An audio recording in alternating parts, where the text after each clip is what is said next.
In 586 BC, a 400-year-old dynasty was reduced to ash. The Babylonian Empire tore through Jerusalem, bringing Judah to a violent, definitive end.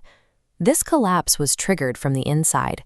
King Zedekiah decided to rely on his own political maneuvering to forge an alliance with Egypt, deliberately ignoring the prophet Jeremiah's warnings against rebelling. The retaliation was absolute. Zedekiah was forced to watch his family executed right before him, immediately before Babylonian soldiers gouged out his eyes. Then came the final cultural blow. Solomon's temple, the epicenter of Jewish worship for centuries, was set on fire and burned to the ground. With their holiest site destroyed and their sovereignty crushed, a massive question hung over the survivors. If the physical temple was gone, did that mean Babylon's gods had won? Had God's covenant actually failed? It's easy to assume that a deity requires a physical structure to house their presence, especially in the ancient world. But the Creator never needed a building made of mud and stone. The physical temple was merely a designated space for human worship. God's presence only graced those walls when the people inside were actively seeking Him in spirit. By the time the Babylonian army arrived, the people had already abandoned their faith. The divine glory had departed long before the first torch was thrown, entirely due to their own internal rebellion. The destruction of the physical stone was simply a delayed reflection of their spiritual decay. The shame of this fall belonged entirely to human failure, not to a defeated God. Even after the dust settled in Jerusalem, human politics continued to cause chaos. A newly appointed governor, Gedaliah, was quickly assassinated, prompting the remaining survivors to flee to Egypt out of fear. Yet hundreds of miles away, in a Babylonian prison, a quiet moment of divine sovereignty was unfolding.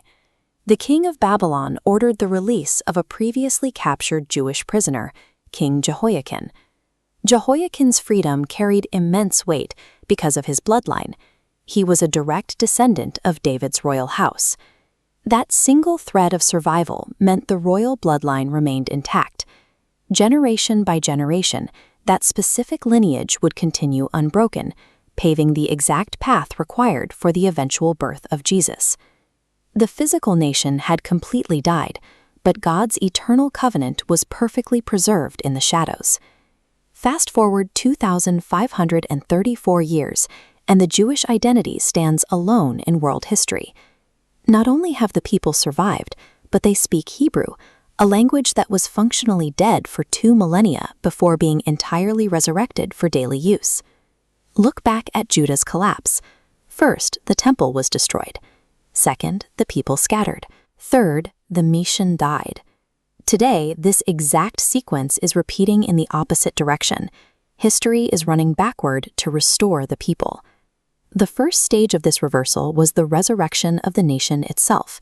In 1948, the modern state of Israel was officially established. Surrounding armies immediately declared war to wipe this newly born state off the map. Against all odds, the nation fought back and survived. With the state established, we are watching the massive return of the Jewish diaspora from around the globe back to their ancestral homeland. That leaves one remaining step: the future rebuilding of a third temple. The ground where Solomon's temple stood is now secured for its eventual return. But a rebuilt structure means nothing without the hearts of the people inside it. This physical restoration points toward a deep, urgent need for a true spiritual awakening among the millions gathered there today. These timelines prove the Creator hasn't forgotten the covenants He made with Abraham and David. He is actively maneuvering modern history to fulfill ancient promises. As we watch these prophetic pieces align, our response should be clear. We need to pray for the spiritual revival of Israel, that they would recognize Jesus as the true Messiah, and we must dedicate our time to spreading the gospel while we await His return.